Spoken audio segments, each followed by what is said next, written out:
Soy Fernando Díaz Villanueva, hoy es 4 de marzo de 2017 y esto es La Contracrónica.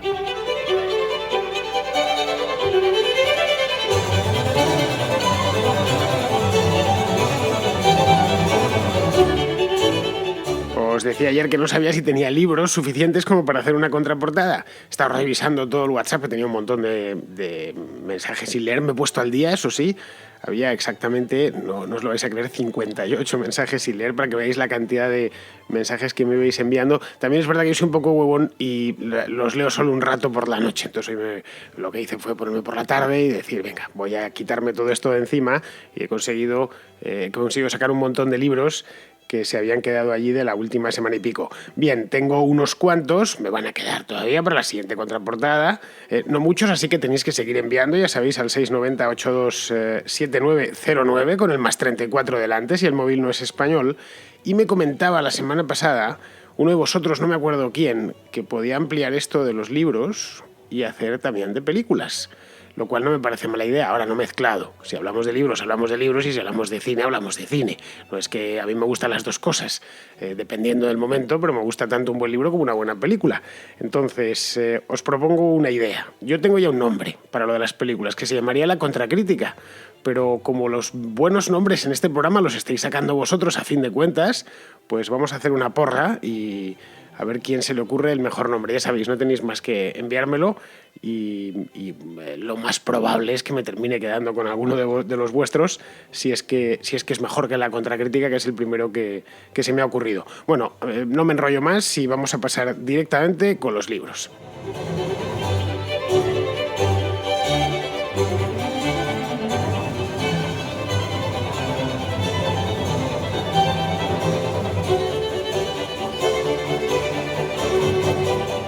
El primero de hoy me lo envía un anónimo, todavía siguen quedando anónimos a pesar de que pido por favor, y es una pena porque no cuesta nada decir, ya que me recomendáis un libro, decir cómo os llamáis o al menos ponérmelo dentro del mensaje. Bien, es anónimo, pero envía un libro que a mí me gustó y que me parece uno de los libros que de actualidad, quiero decir, que no es tan actual, es de ahora ya 4 o 5 años, pero de los que se tienen que leer o que ya deberíamos tener leídos. Mi recomendación para la contraportada es ¿Por qué fracasan los países?, de Acemoglu y Robinson. Es un libro de economía, política e historia que explica la riqueza y la pobreza de distintas partes del mundo. Es muy conocido y lo bueno que tiene es que lo puede leer cualquiera que no tenga mucha idea de economía. Además se lee muy rápido y en él los autores descartan factores para la riqueza de un país, como por ejemplo el clima.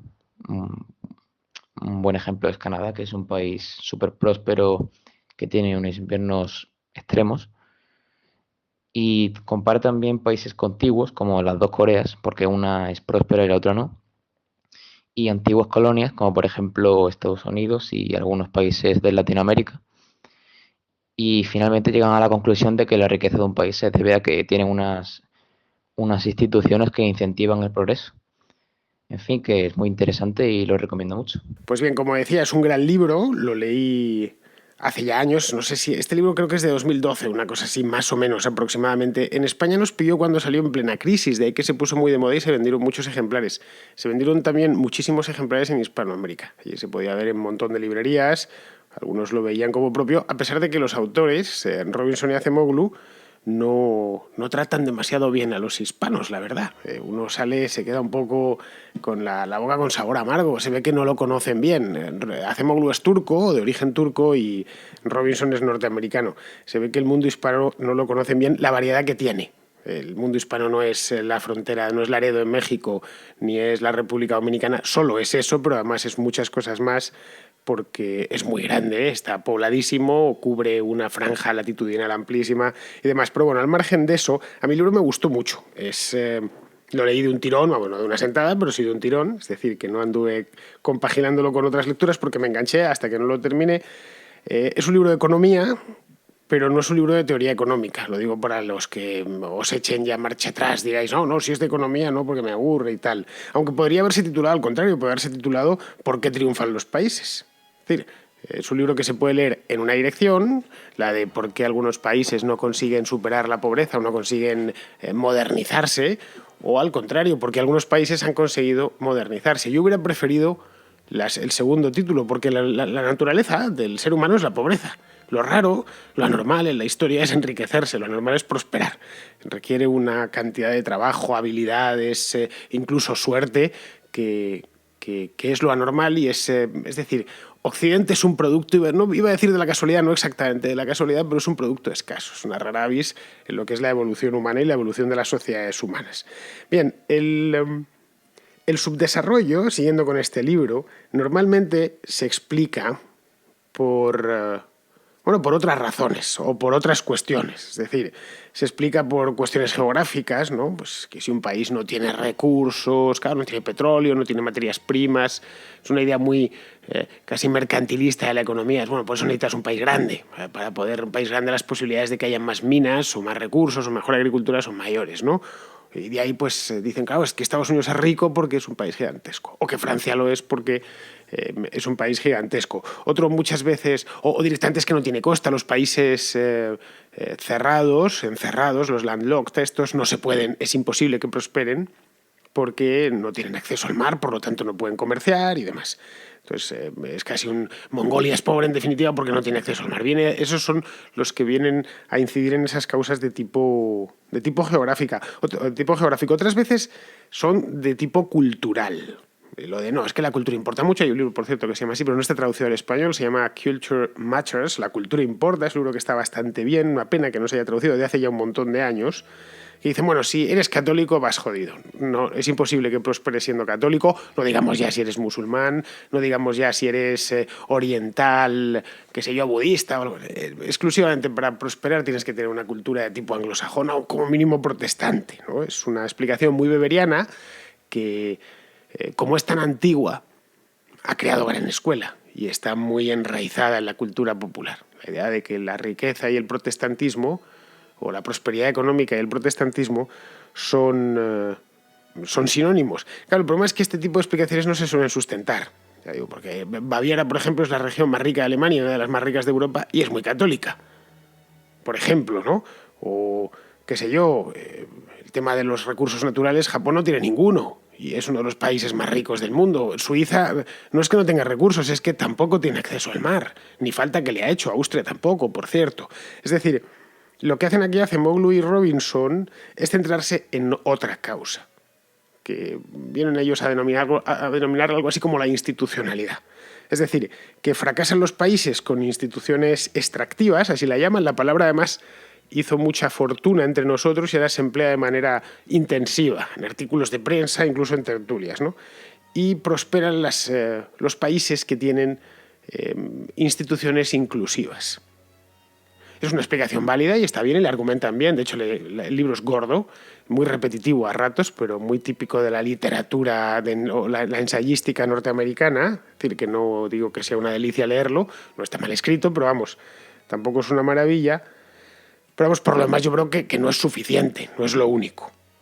Es decir, no es lo único porque no explicaría, por ejemplo, las diferencias abismales que hay en zonas que tienen institucionalidades similares o directamente iguales. No explicaría, por ejemplo, por qué Sicilia se quedó atrasada mientras Lombardía prosperaba. O por qué dentro de la propia España las diferencias que hay de todo tipo, en niveles de renta, empleo, etcétera, entre la provincia de Guipúzcoa y la provincia de Cádiz. Es decir, eso no pueden explicarlo. No lo sé, quizá porque tampoco se han metido a estudiarlo. De todas maneras, no se les puede pedir más. No han hecho una enciclopedia, simplemente un libro que yo recomiendo y recomiendo encarecidamente. El libro, la verdad es que merece la pena leerlo. No creo que haya pasado, que se haya quedado anticuado, ni muchísimo menos, a pesar de que pues tiene ya 4 o 5 años, ¿no? Mira, el libro está en Amazon. Es un libro reciente, relativamente reciente, y está disponible en Amazon. Además, cuando lo sacaron ya existía el Kindle y ya existían los libros electrónicos. Luego está en Kindle desde los orígenes. Yo, de hecho, este libro lo leí en el Kindle hace unos años. He puesto el link y su precio en mi página web, que se llama diazvillanueva.com.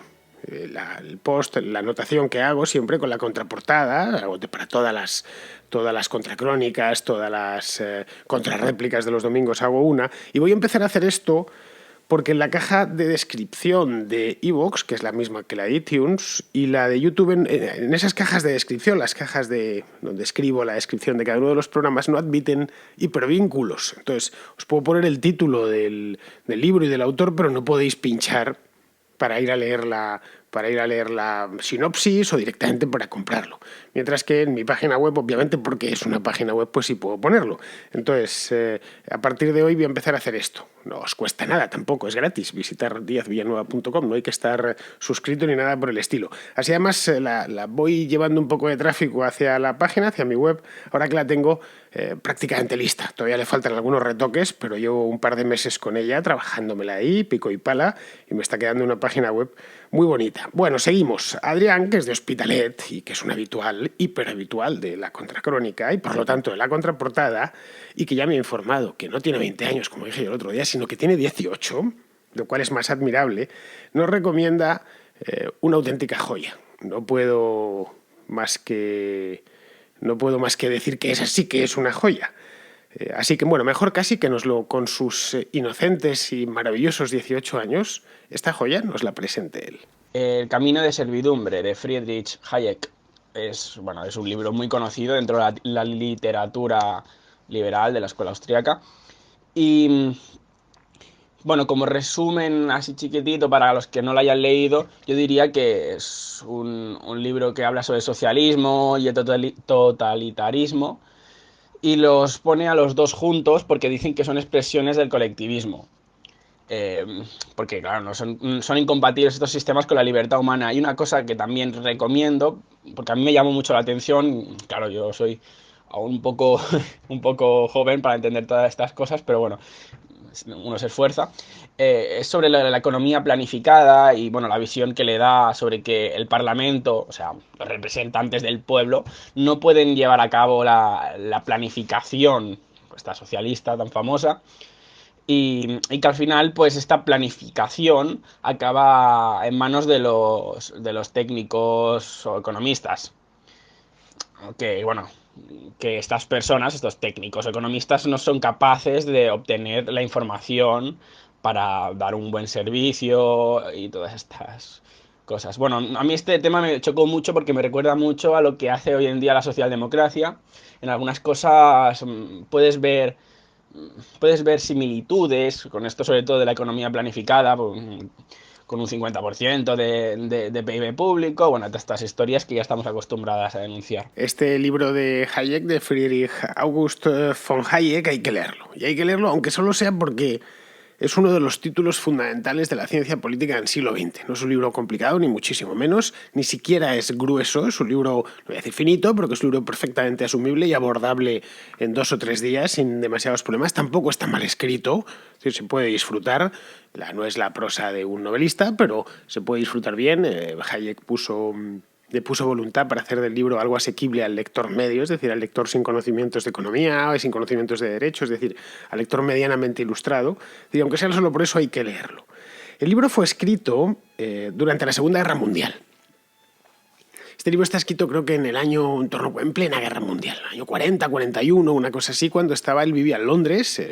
Hayek, como supongo que ya sabréis, bueno, con ese nombre, era austriaco y había emigrado, se había exiliado en Inglaterra. Pues se escribió en el Londres de plena guerra, el Londres de los bombardeos, el Londres que estaba asediado por los nazis, ¿no? Que bueno, en el año 40, como bien sabemos, pues estuvieron a punto de tomarla. Y se publicó ya casi al final de la guerra, se publicó en el 44, en la misma Inglaterra, él no había salido de allí.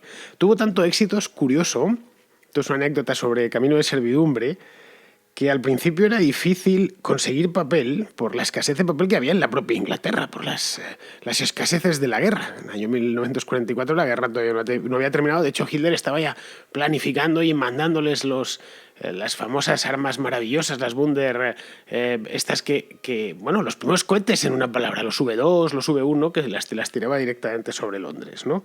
Bien, pues la gente tuvo tan buena acogida que se les agotaban las ediciones y el editor no podía reponer porque no encontraba papel para poderlo editar. Luego ya al final de la guerra, cuando la cosa fue mejor, pues pudo darle salida a toda la que quiso, empezó a traducirse a diferentes idiomas, se saltó el Atlántico y fue a los Estados Unidos, como el propio Hayek, que creo que fue en el año 1950, cuando ya él emigra definitivamente a los Estados Unidos, se va a Chicago exactamente, ya se pasa allí unos cuantos años hasta que luego ya vuelve a Europa, que es donde muere. Él muere en Friburgo, en el sur de Alemania, ya en los años 90. Muchos años en vida de todos nosotros, una palabra. A Hayek le dieron el premio Nobel, creo que fue en el año 76, y todavía le quedaban por delante como 20 años de vida.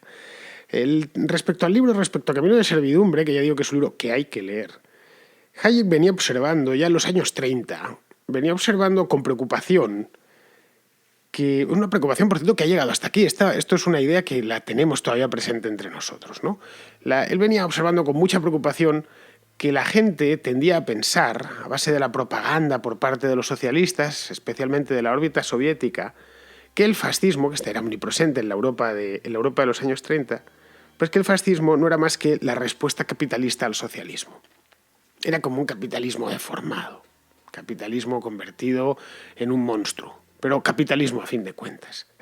Ya digo, esta idea se ha mantenido todavía hay mucha gente, muchos socialistas te la dicen en la cara, ¿no? Es que los liberales os convertís en fascistas cuando veis qué tal. Dice, ¿pero qué estás diciendo?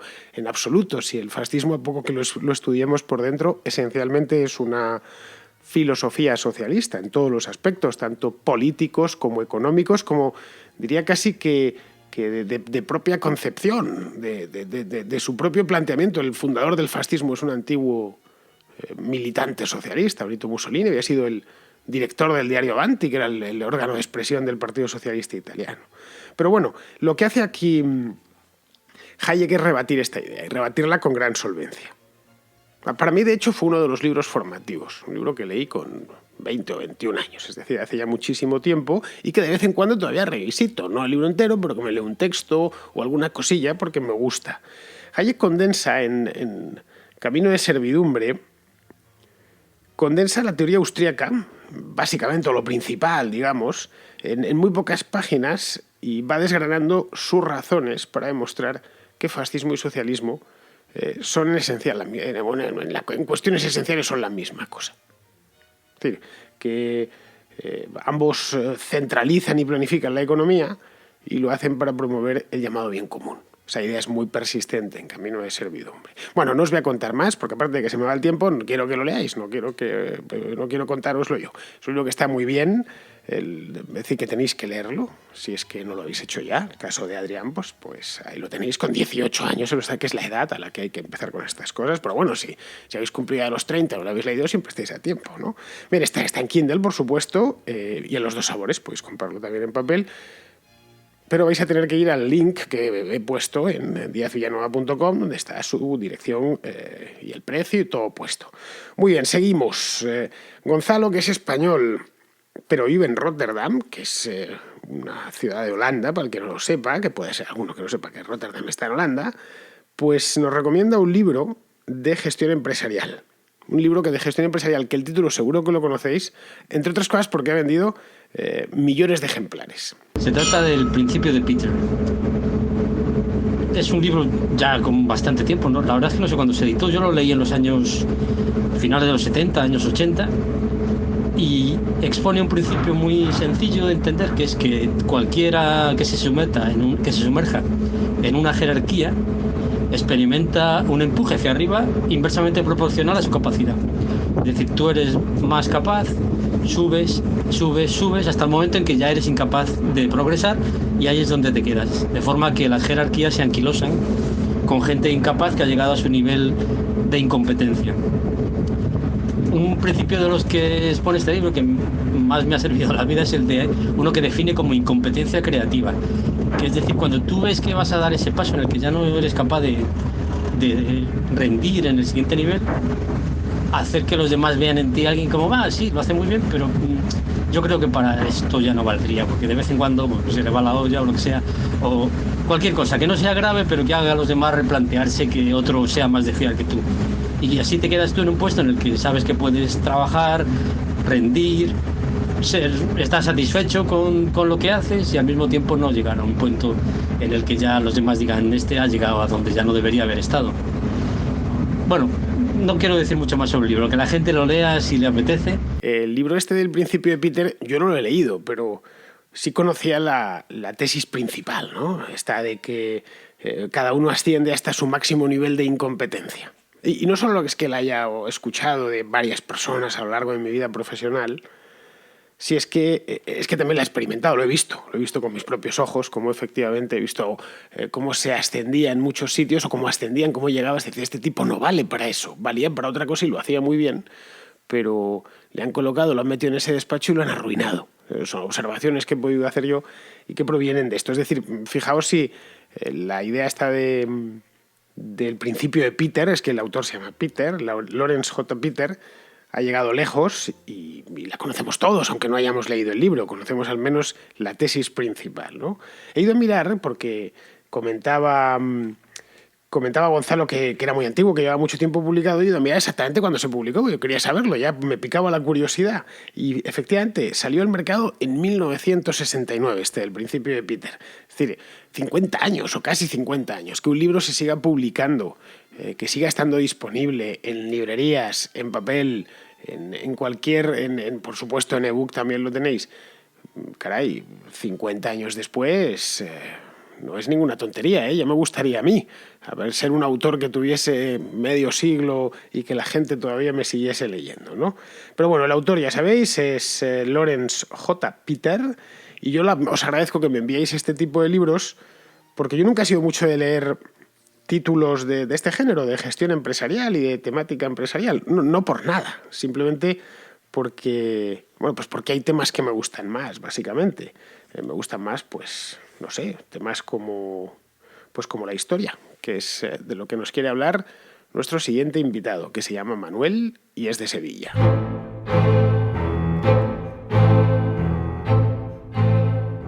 Pues Manu de Sevilla nos propone un libro sobre las cruzadas. Voy más lejos. Nos propone un buen libro sobre las cruzadas. El libro de Amin Maalouf, Las cruzadas vistas desde los árabes. A mí me resultó una lectura muy amena, aunque tiene también sus datos, pero lo que más me gustaron fueron las conclusiones, que dan, creo que, las claves para entender las relaciones que hay entre Oriente y Occidente. Las cruzadas vistas por los árabes, que es de Amin Maalouf, un autor libanés, es un libro que sí he leído y que además de haber leído me parece bueno, de bueno a muy bueno. Es decir, tengo muy gratos recuerdos de la lectura de aquel libro. Lo he leído solo una vez, eso sí es cierto, hace ya unos cuantos años y me encantó. Me dejó buen sabor de boca. Ya sabéis que hay libros que se te olvidan y otros que directamente los recuerdas y todavía los ves a veces en la estantería. Este lo tengo por aquí en la estantería, no me voy a levantar a por él porque dejaría el micrófono y tengo que estar delante de él. Y además no me gusta tener papeles en la mesa ni nada que haga ruido. Soy un purista del sonido, me gusta que se escuche exclusivamente la voz y la musiquita de fondo que siempre tengo puesta para agradar a vuestros oídos, ese colchoncito musical que me gusta tanto. Bien, vamos, que tampoco hace falta que lo tenga dentro, que lo tenga encima. El libro lo recuerdo, lo principal lo recuerdo sin ningún problema. Como ya digo, lo escribió Amin Maalouf, que es libanés, se ha dicho. Es decir, no un libanés que vive en Francia. Libanés que vive en Francia desde hace 1650 años. Bueno, no tantos, pero un montón de tiempo. Y que de hecho el libro está escrito en francés. El original el manuscrito original de las cruzadas vistas por los árabes es en francés, de manera que podemos decir las cruzadas vistas por los árabes y contadas por un libanés que vive en Francia o que vive en Occidente, ¿no? El libro es muy original porque nos cuenta la historia desde el otro lado, que no siempre tenemos la oportunidad de ver la historia desde el otro lado. Eso ya, por eso, solo porque te cuenten la historia desde el otro lado, ya merece la pena. Es como esta película de Clint Eastwood, la de Cartas desde Iwo Jima, que hizo hace unos años, y era la batalla de Iwo Jima vista desde el punto de vista japonés, contada incluso en japonés, que era la contrapartida de Banderas de nuestros padres, que era la misma batalla contada desde el punto de vista americano. Este tipo de ejercicios me encantan. Como soy un apasionado de la historia, pues me tiene que gustar a la fuerza. En el caso de, y volviendo sobre el libro de Maalouf, en el caso de las cruzadas vistas por los árabes, lo que vemos, por lo que recuerdo, insisto, es, y me llamó mucho la atención leyéndolo, es decir, vemos cómo los árabes perciben las cruzadas como una agresión, que en definitiva es lo que fueron, porque estaban allí, ¿no? Los árabes, el pueblo normal y corriente, ¿no? Los árabes de la época de Maalouf estoy hablando, es decir, de la época de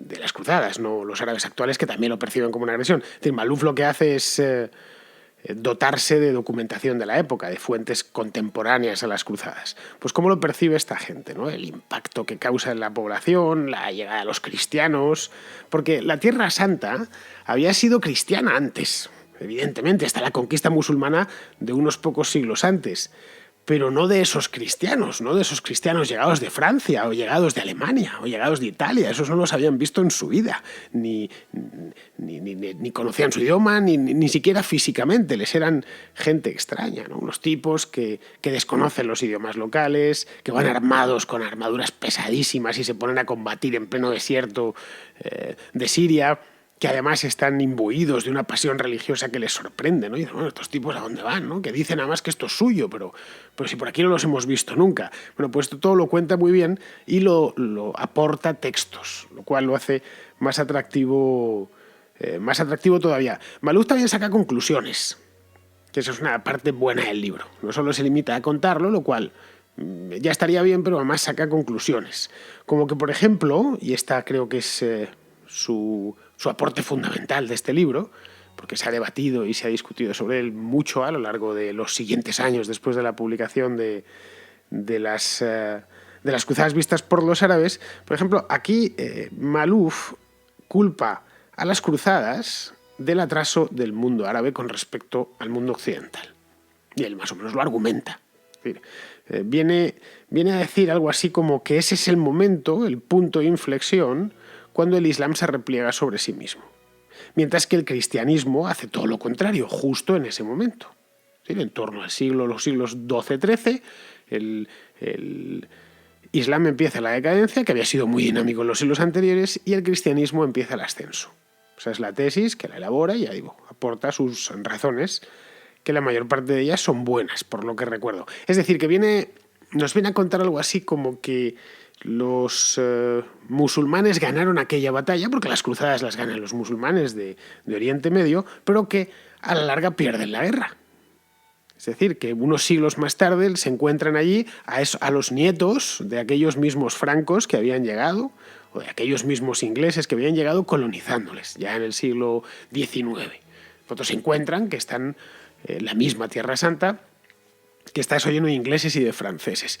El propio Líbano, de donde proviene Ami Malouf, fue un protectorado francés muchos siglos después, ya después de la Primera Guerra Mundial. Pero vamos, todo lo que os puedo decir, sinceramente, es que es una lectura muy recomendada. De Malouf también os recomiendo. Malouf a mí es un autor que me gusta mucho. Pues escribe muy bien, entre otras cosas, y además es un tipo con mucha imaginación. Él es ensayista, pero es sobre todo novelista, en esencia novelista.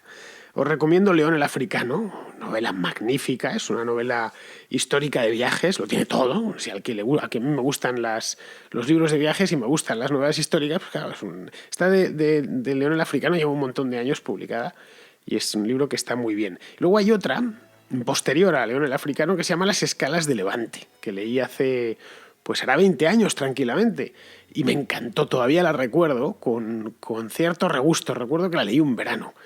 Sabéis las lecturas veraniegas, ¿no? Pues todavía me acuerdo de aquella novela y me acuerdo del buen gusto que me dejó, ¿no? Bien, las cruzadas vistas por los árabes, por supuesto, y todas las de Malouf están en Alianza, creo que hizo hasta una biblioteca, la biblioteca Malouf, fijaos si ha tenido éxito este autor, por lo menos en el mercado hispano, pues están disponibles en Amazon en sus dos variantes, ya sabéis, os vais a diazvillanueva.com y desde ahí no tenéis más que apretar al link y os lleva a su correspondiente descripción de su sinopsis, el precio que tiene y demás. Y si os mola, la compráis. En el caso de las cruzadas vistas por los árabes, además, os lo digo ya, es muy barato. Por lo menos la versión Kindle, incluso la de tapa blanda. No os lo voy a decir para que vayáis a mi página.